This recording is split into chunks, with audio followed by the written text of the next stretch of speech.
What is this?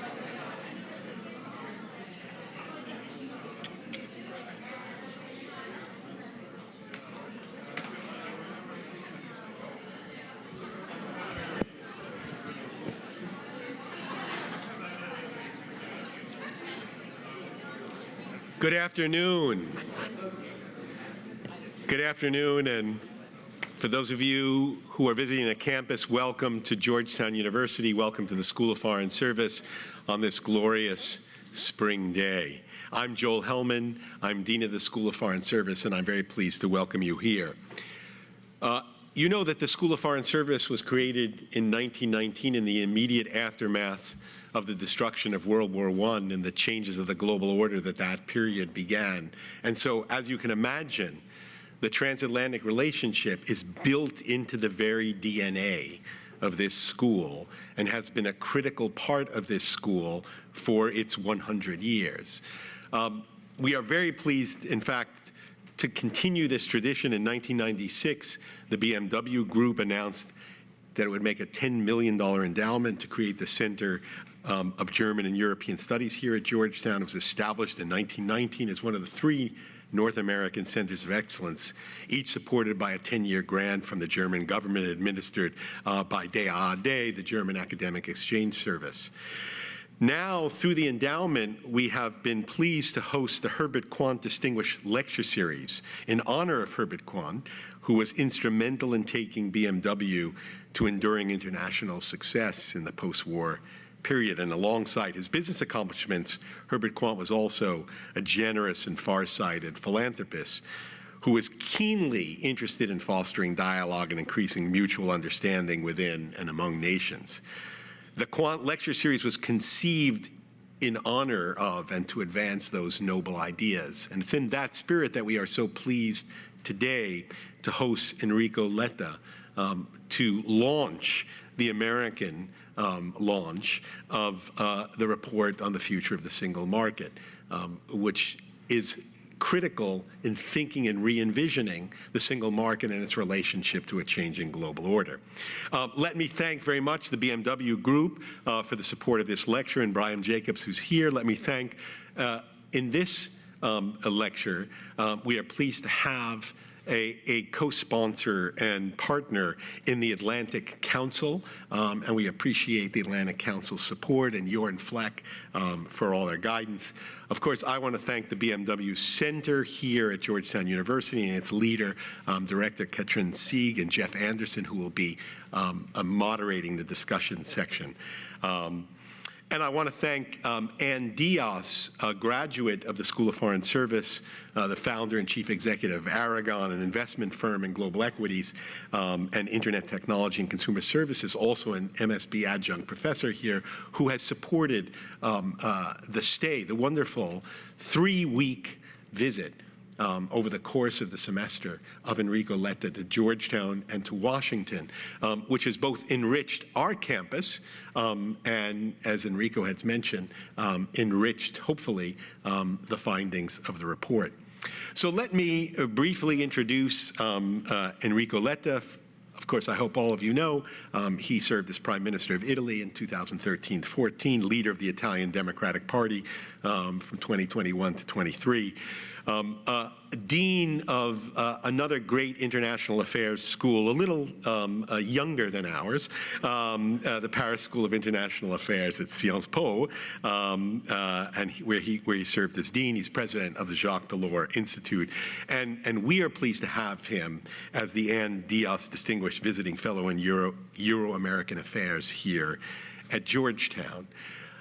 As I said, we have been fortunate to have this remarkable visit of 3 separate week-long engagements in which we have kept Enrico very busy, engaging with our students, lecturing in our classes. Indeed, he lectured just an hour ago in one of the classes, so if you see him nodding off a little bit, it's because we have kept him engaged deeply with our students in our classes. He has also engaged directly with our students, our undergraduate students, our graduate students, and to use this opportunity to engage multiple constituencies in Washington, D.C. and in New York to get inputs into his high-level report on the future of the single market. So we are pleased today to use the Quandt Lecture for the launch of this report to hear from Enrico about his ideas of the future of the single market and the transatlantic relationship. Enrico will provide some remarks, and following that, Jeff Anderson, a professor at the BMW Center, will then moderate a brief discussion and open it up to question and answers from you. So with that, let me welcome to the podium Enrico Letta, and look forward to hearing his remarks and his lectures and the discussion thereafter. Thank you very much.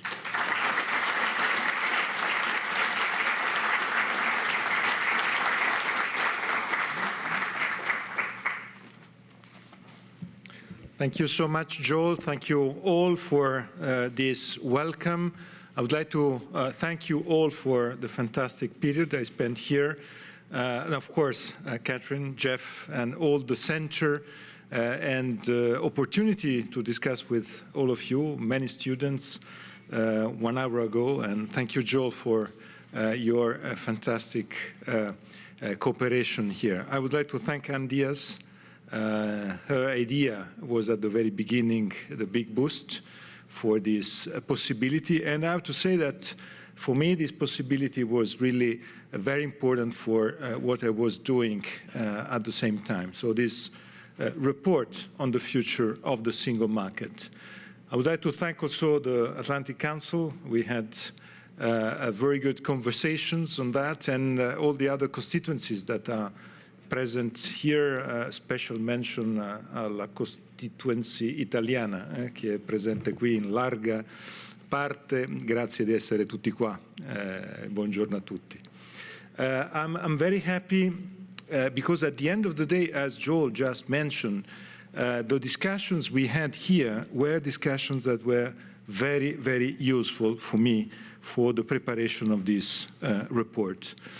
And I have to say also the discussions with students were very demanding, engaging, with the idea for me to test some ideas and to try to react, to change these ideas, because I, since the beginning, had the feeling that this report could be interesting if it is a collective exercise, not just the wisdom of someone, is not the Bible.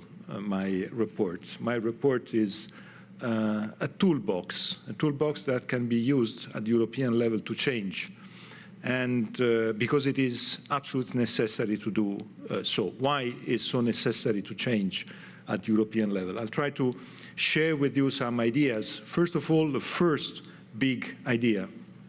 I have to say I was lucky because I had the opportunity to talk with the founder of the single market, Jacques Delors, some months before he passed away last December. I met him, and of course he was very much interested in this evolution of his creator, the single market.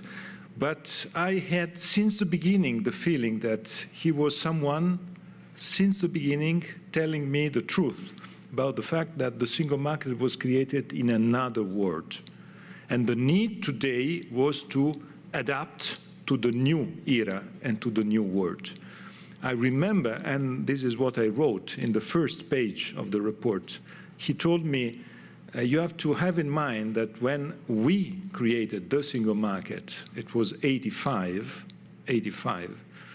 Germany, I'm here under the patronage, and I would like to thank BMW and the German Center and German European Center. I have to say that this morning from here, I had a hearing at the Bundestag to present the report, and I was very proud to say, I'm here at the BMW Center at Georgetown. So it was, I think the hearing was very good because of that. So Germany wasn't reunified in '85. Soviet Union was still there. The European Union name was European Communities. We were 10 in '85. India and China together in '85 were less than 5% of the world GDP. Today they are 25% together in just this period. So the world was so different. And the enlargement of the European Union, and at the same time the big enlargement of the world, has changed completely the strategy and the role of the single market. First of all, the dimension. You know, the single market, we discussed it, George, you remember, under the snow in January. We discussed about the way in which the single market was created for the world of yesterday.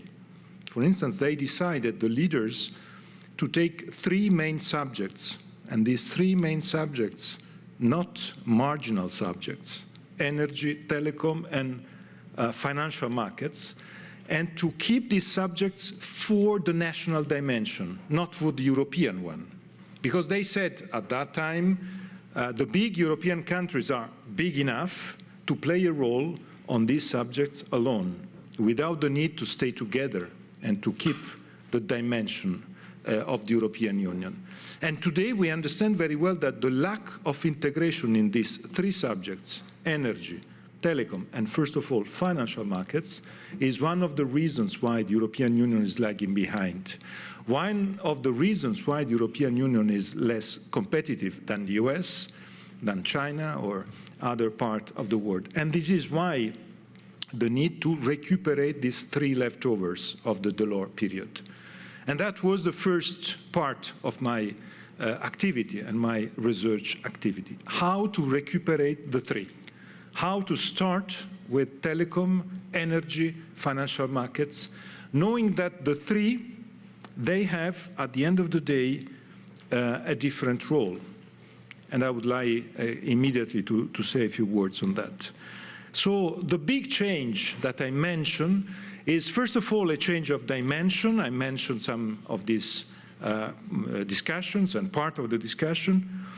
There's a second big element of change, that is demography, that is playing a huge role, negative role for Europe. Demography. Demography, you know, we know very well the way in which demography is playing a bad role in our continent and the difficulties of that. There's a new geopolitical dimension that is playing a role. We are confronted for the first time after many years to the war within the European continent. How to be able to deal with the war in 2022, 2024. How to deal with the war in Europe, within our ground, our continent. And this is the fourth element of difficulty that we are having in this period. Demography means that we are declining in terms of numbers, dimensions, less youth. That is a huge problem for a continent. Aging society, good news for all of us, but with some problems if we don't have youth in our society. And at the same time, the fourth point, the rise in Europe of the risk aversion as normal behavior of our attitude as Europeans. That is, in my view, one of the biggest problems of the European Union today. You know, risk aversion in Europe is not something new. It's a little bit typical of our behaviors, the way in which we live. But risk aversion had a big boost because of the crisis of 2008 and 2011. Why? Many reasons, but I think the most important reason is the fact that in Europe we had the crisis of 8, like in the US. You had the crisis of 7 and 8, but we had also the crisis of 11, and you didn't.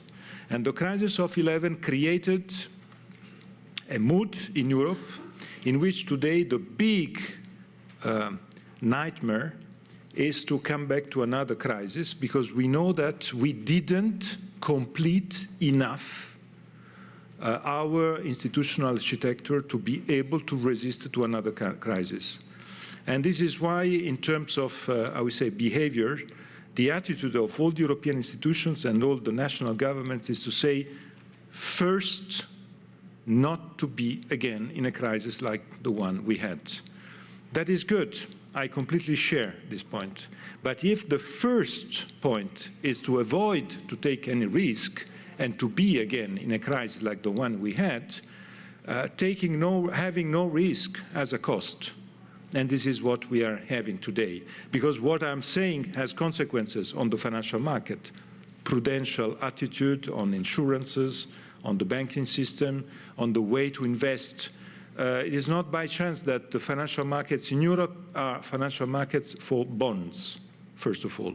Financial markets in the US are more and more private equity, how to feed the real economy, how to take more risk, and how to help the real economy to perform better. At the same time, we have many assets, very attractive assets, and I'm very proud of these assets in Europe. First of all, attractiveness of the quality of life. Of course, I don't want to develop on it. We know very well what does it mean. Democracy, the role of democracy and the fact that we are defending the rule of law and democracy from external challenges, but also from internal challenges. And we are succeeding, if I may say, on that. It's not easy, but we are succeeding. And at the same time, the fact that in our asset, I put exactly the reason why I think the report is useful, interesting. Because the potential of the single market is there. And we have to unleash this potential. We have to harness this potential. There are so many reasons why unblocking the problems of the single market can help the European Union. I can tell you some examples. I learned some lessons in my journey around Europe, preparing this report. The first one is the reason why I decided to have this report traveling. Traveling because Europe is big, is huge. Europe is large, and all the different territories, they have different differences. And we need to have and to be able to listen, to understand all this richness. But traveling means also discovering that Europe is a very strange continent. First discovery I had was that we are obliged to visit all the different capitals in Europe, and I was obliged to fly. I wanted to visit all the different capitals in Europe by train. But at the end of the day, it is impossible to do so. And it is a shame, because Europe is a small continent, a continent that decided to go green, but at the same time, we can't use the train. We can't use the high-speed train. You can react by saying that, but when I go to Europe in vacation for work, I use the high-speed train. Yes, you use the high-speed train if you want to go from Naples to Venice, or from Sevilla to Barcelona, or from Aix-en-Provence to Paris. But you can't use the high-speed train if you want to join one capital to another capital. And this is the typical problem of the single market. A fantastic experience of modernization within countries, without the connection among countries. Take this example of the high-speed train. I think is interesting. And for me, it was the reason why one of the proposals I launched was exactly to say, in the next 10 years, we have to be able to connect all our capitals by high-speed train. Of course, not all. It's difficult to go to Cyprus or to Malta by train, but we can find a way to do so. But at the same time, this idea to be able to overcome the differences and the barriers, the obstacles we're having. Because this example of trains, high-speed trains, is exactly the same example of energy. It is exactly the same example for energy. We have many potential in Europe to take the different sources of energy from one country to another, but we have to mix them and we have to use them together. To use them together and to be able to rationalize, we need interconnections, and we don't have enough interconnections. 10 years ago, Jean-Claude Juncker, launching his program to become president of the Commission, had one flagship. The Spanish constituency of this audience can tell better than I do the flagship of finally having the connections and the pipelines through the Pyrenees 10 years ago. We are still without these connections in the Pyrenees. Why? Because France and Spain, they have some problems to find an agreement. But if you leave France and Spain to find the agreement, probably the agreement is still very far to come. We need to have a European agreement, because the interest is not only for France and Spain. The interest is for all the other countries. There is an interest for Benelux, for Germany, for Italy, for Portugal, to have this pipeline and to connect all the different systems. Another demonstration of the lack of single market and the necessity to really harness the potential.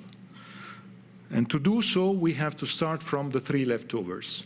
So energy, telecom, and financial markets. In the report, I try to have, and I propose a roadmap on the three, on how to use the next 5 years to get these results and to be able on these three topics in 5 years to get and to recuperate the three leftovers. But I would like to underline the importance of one of the three. And one of the three, it is the one which is usually not at the center of political discourses or political discussions, because it is not very attractive, it's not so sexy, talking about financial services. Why in Europe we don't have financial market integrated? Why we have 27 financial markets? And why, because of this fragmentation, every year, following figures of the central bank, of the European Central Bank, 300 billion euros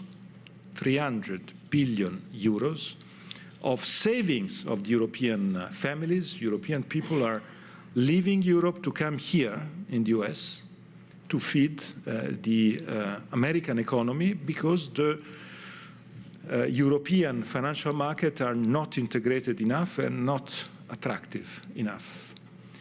And at the end of the day, we are very happy to help the American economy. But maybe it is better starting helping the European economy, because we need to help our economy. And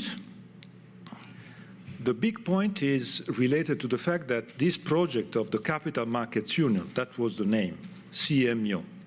You know, in Europe, in Brussels, we are crazy for acronyms. I hate acronyms. Is the way to exclude someone in your discussion, because using the acronym, you say, but we know how to say it. You don't know. So Capital Markets Union, why Capital Markets Union wasn't a success and it was a failure? It was a failure for a very simple reason. You can't have a great political project having as flagship only finance for finance, having finance as purpose, not only finance as meaning, saying that we do and we have the integration of the capital markets because it is necessary to integrate the capital markets. You won't find any political leader putting his face aside with this kind of proposal. But we need to have the integration in the capital markets. Otherwise, these capital markets will not attract finance in Europe, and the real economy will suffer a lot. So the idea of the report that I discussed with the European leaders last Thursday, and I think that tomorrow the French President Emmanuel Macron will say something strong in his second discourse in La Sorbonne that is supposed to happen tomorrow. I think the main point is that we can reach in the integration of financial markets only if we are able to have a higher purpose. And the higher purpose is how to create the conditions to keep in Europe our savings and to create the bridge to make possible that these savings can finance the transition, the green and the digital transition. What today is happening here in the US on IRA and in Europe is not happening, because in Europe the idea is that all the money for the transition has to be public money. And that was, until now, the idea of Next Generation EU, the big recovery fund. It was successful, but it will end up soon. So my proposal in the report is exactly to try to find a consensus among the member states.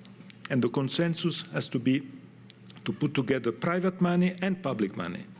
It's the only way to find a consensus among 27 countries. These 27 countries, they have different ideas. There are some of these countries, I don't want to name the different countries, but some of these countries, they want to have only private money. Other countries want to have only public money.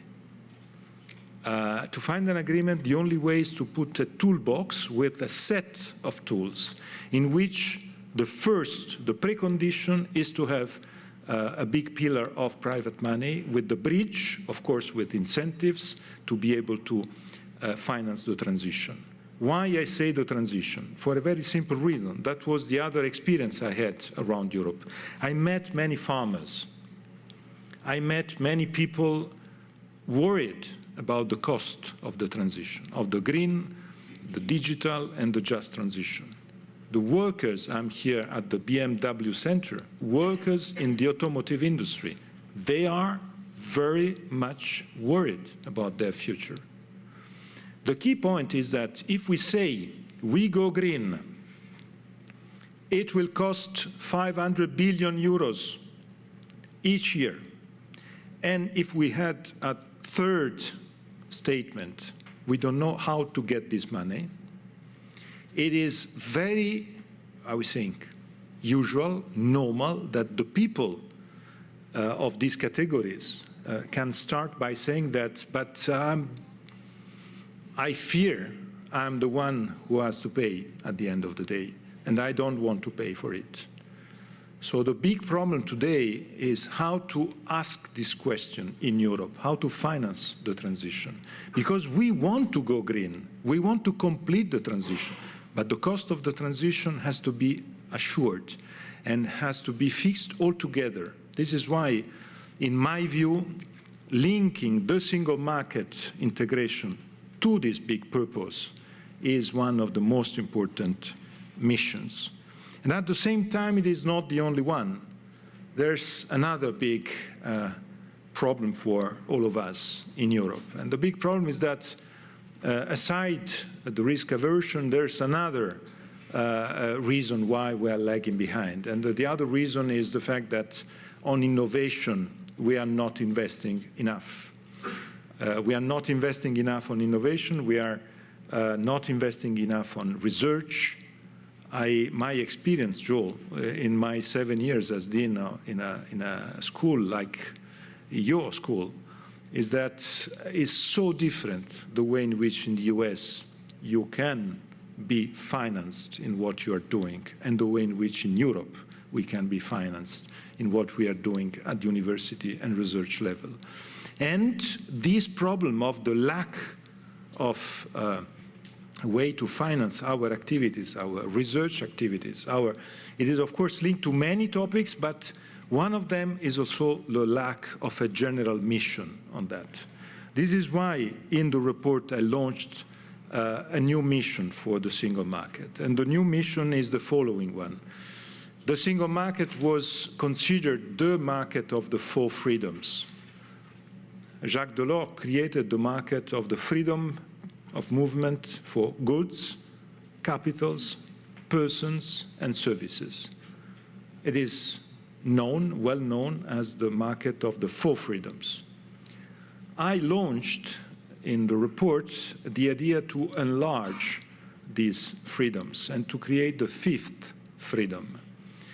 And to create the fifth freedom, I found a way to have a legal legitimacy to do so, because in my report I don't want to propose any treaty change, because I think that treaty changes are the way to stop anything, because having a treaty change in our European system is so complicated that it will stop anything. So we have to be very pragmatic on that.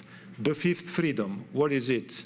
It is everything based on innovation, everything based on data, skills, knowledge.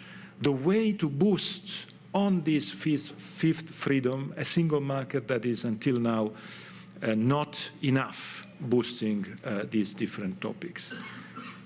I would like to end up with maybe the final proposal that I put in the report, that is today more than a provocation, I think. And that can be maybe interesting, and I would be more than happy to discuss with you. I had the opportunity, thanks to all the classes I visited in this period, to discuss with the students here and scholars, and it was for me very interesting to see that this is not just a European problem, it's also an American problem. And the topic is the topic related to the fact that the single market until now in Europe has been perceived not as single market for all, but has been perceived as a single market for a part of our society.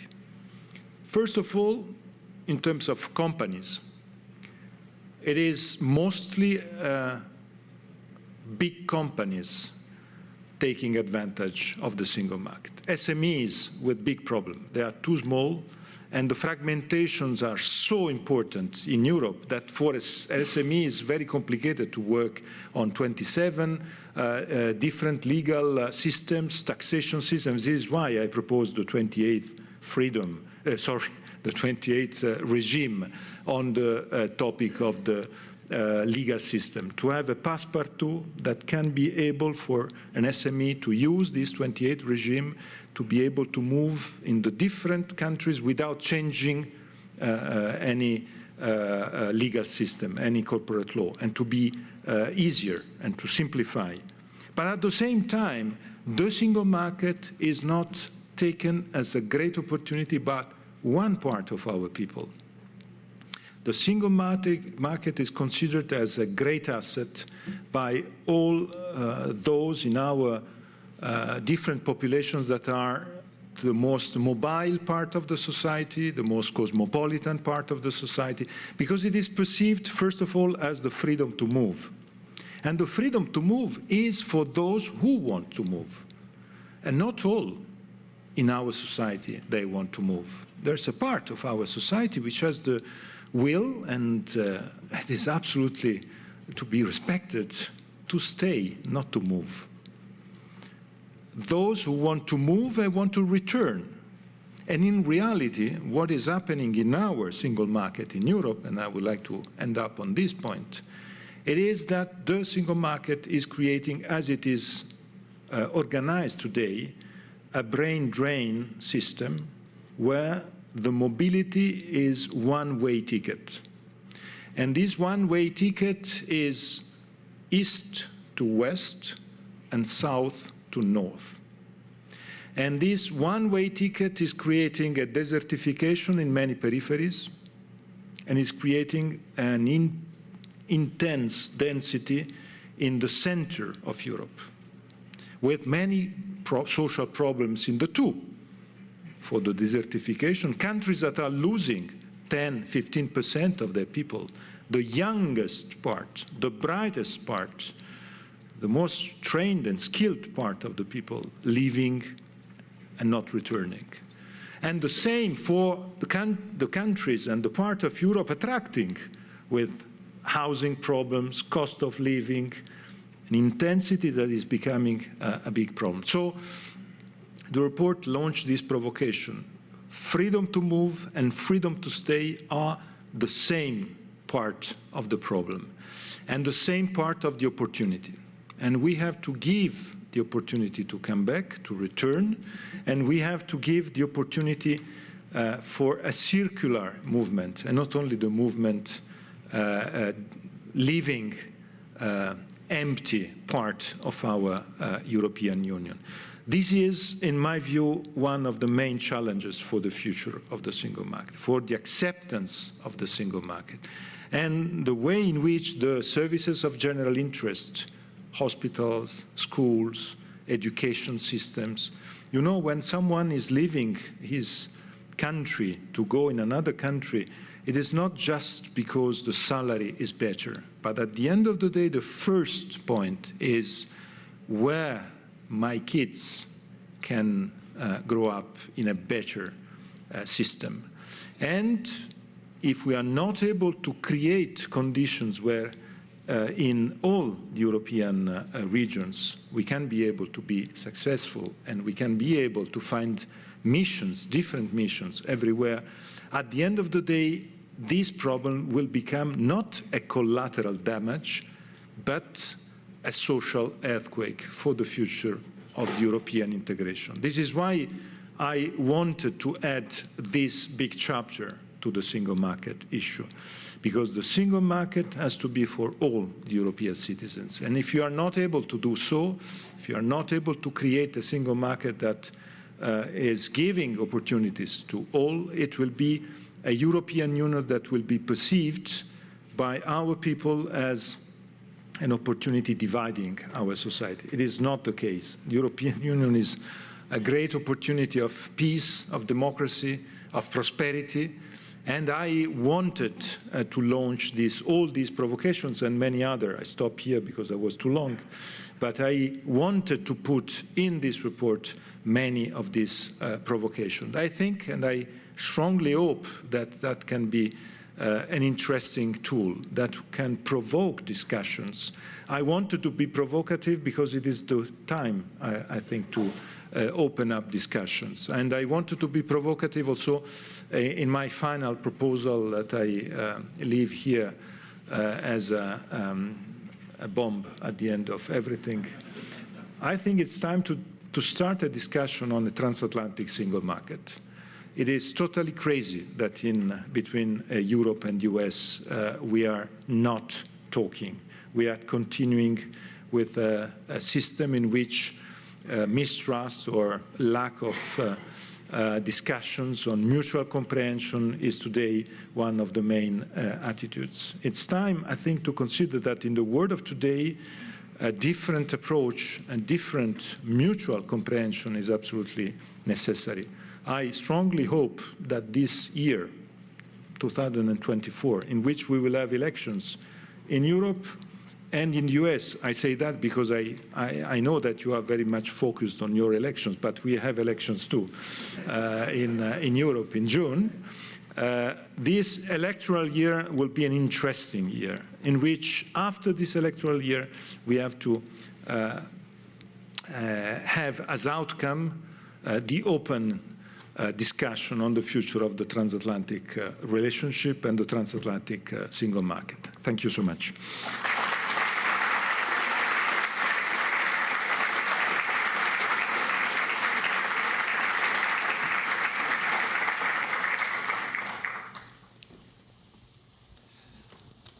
Thank you.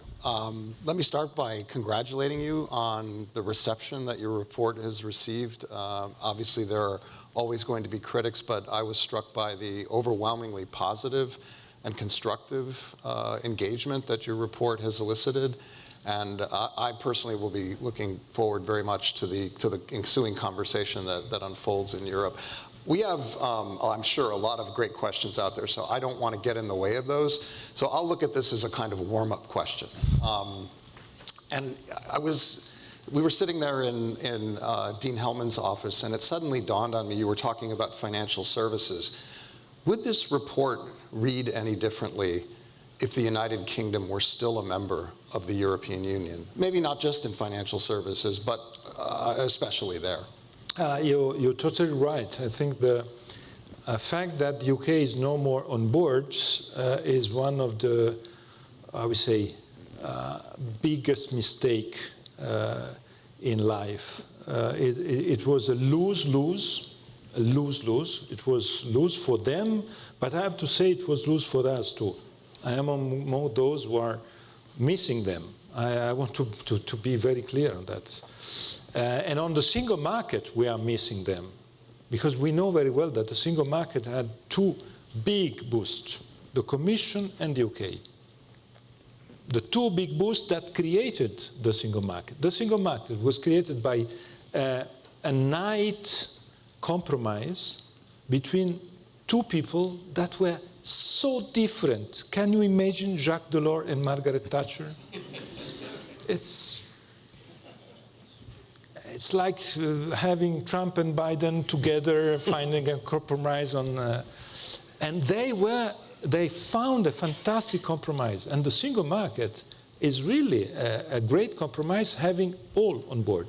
And we are missing them. We are missing them on the different aspects. Of course, we are missing them also because Brexit was 5 years of wasting money, energies, big, I would say, very bad advertising of Europe at world level. I remember traveling everywhere in Singapore, Korea, Bolivia. The idea was, but what are you doing in Europe? You are fighting each other in this way. So, yes, but you mentioned financial markets. When the CMU, the Capital Markets Union, was launched in 2014, it was at the beginning with a big boost. Why? Because it had a big political mission.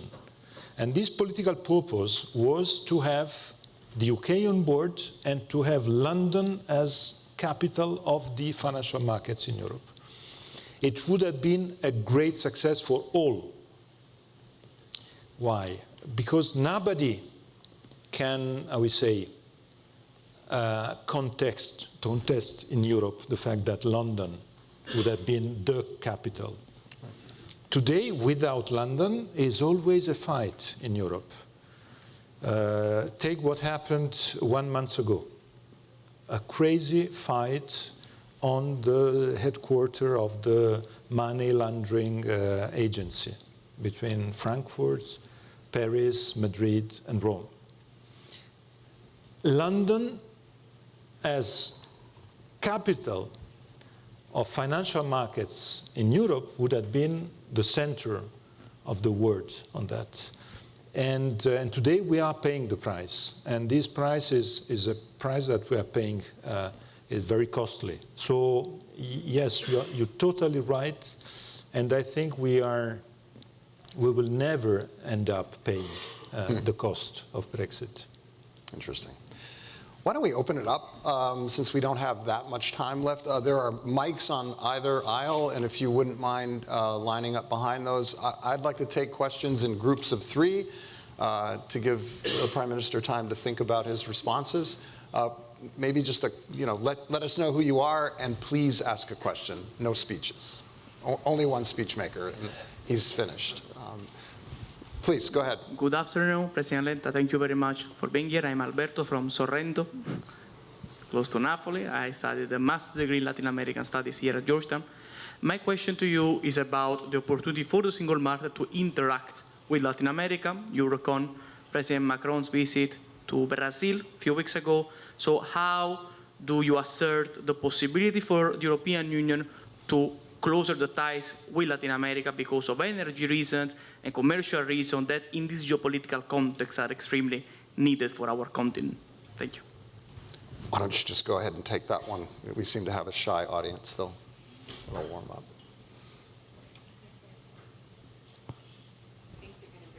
Oh, we're gonna do this. Okay, fine. Okay, very good. Yeah, that's easier. Thank you. Kate McNamara here at Georgetown. So this is an absolutely fascinating report.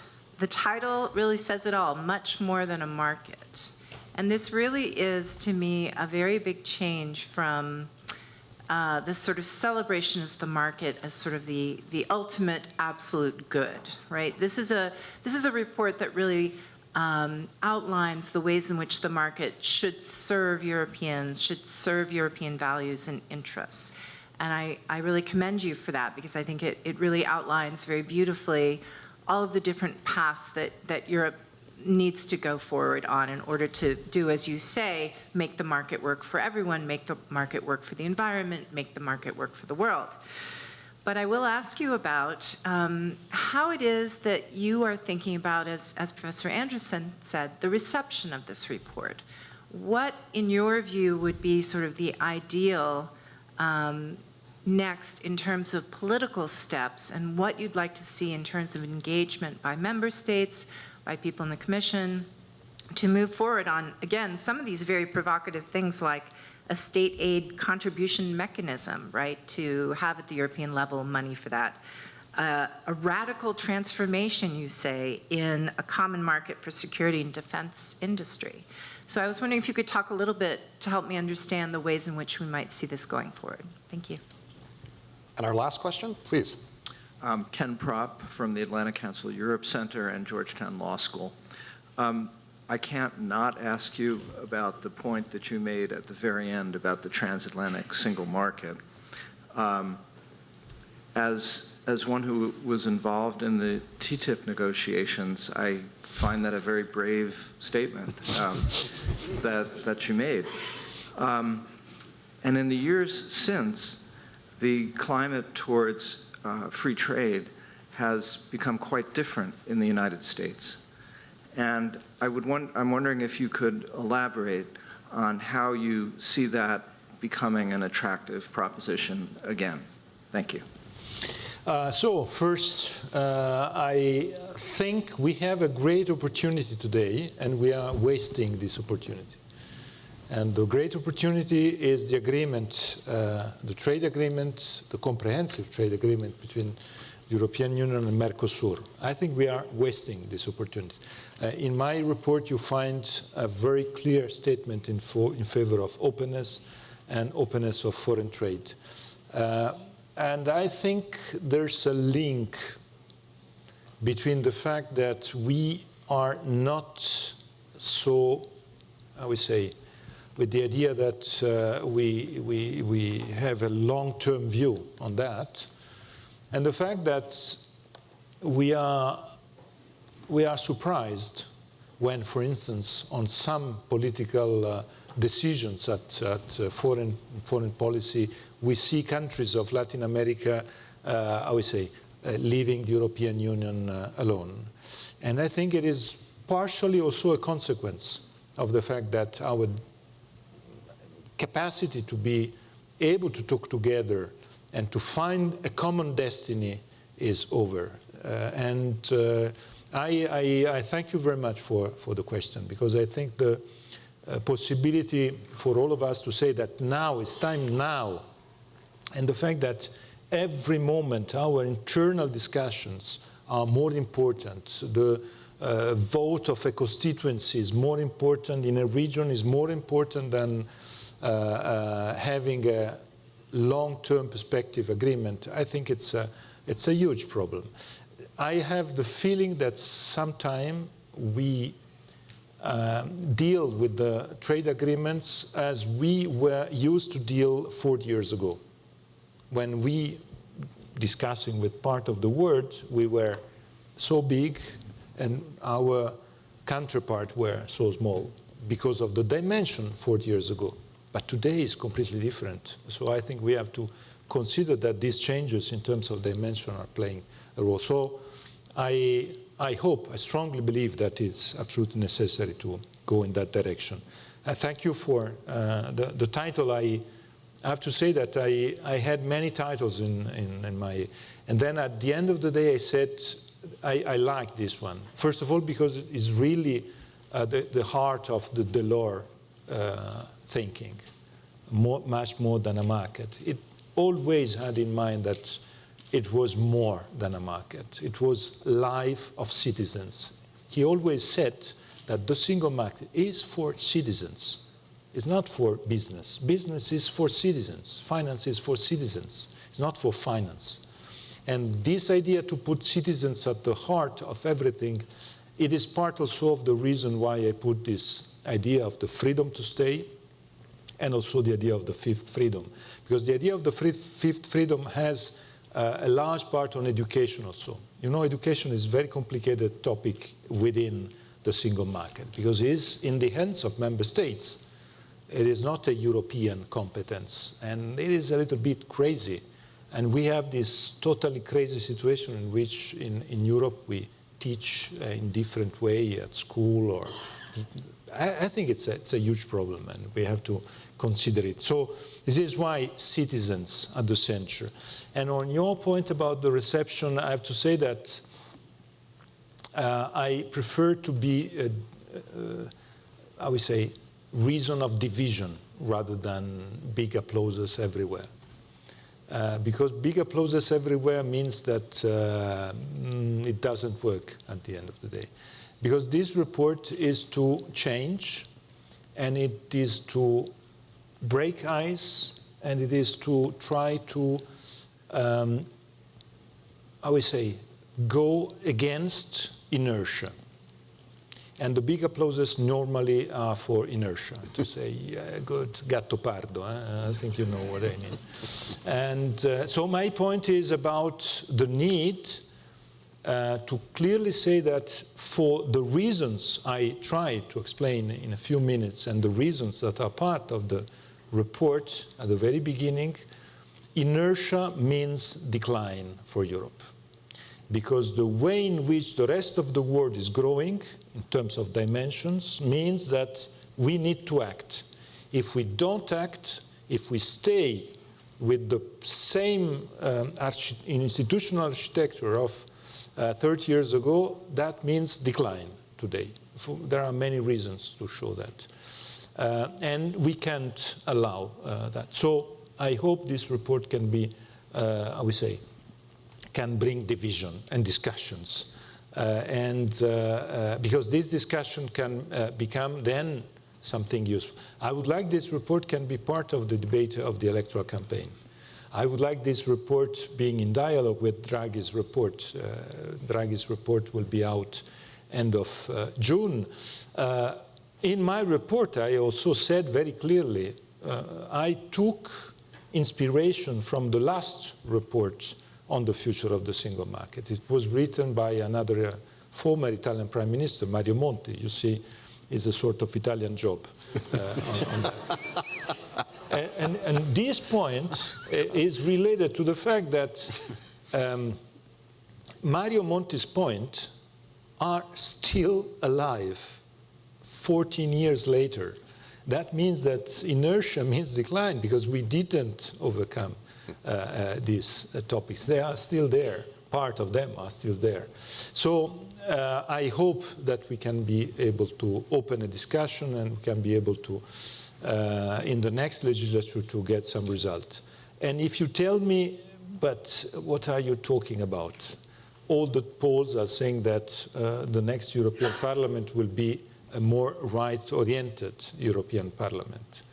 I can tell you that I am more optimistic, not in terms of 10% more or 10% less, but for one very simple reason. 5 years ago, the debate of the European elections was a debate on the post-Brexit. The debate was on Frexit, on Italexit, on Dexit, on Bexit, on Grexit. It was on that because Brexit was trendy at that time.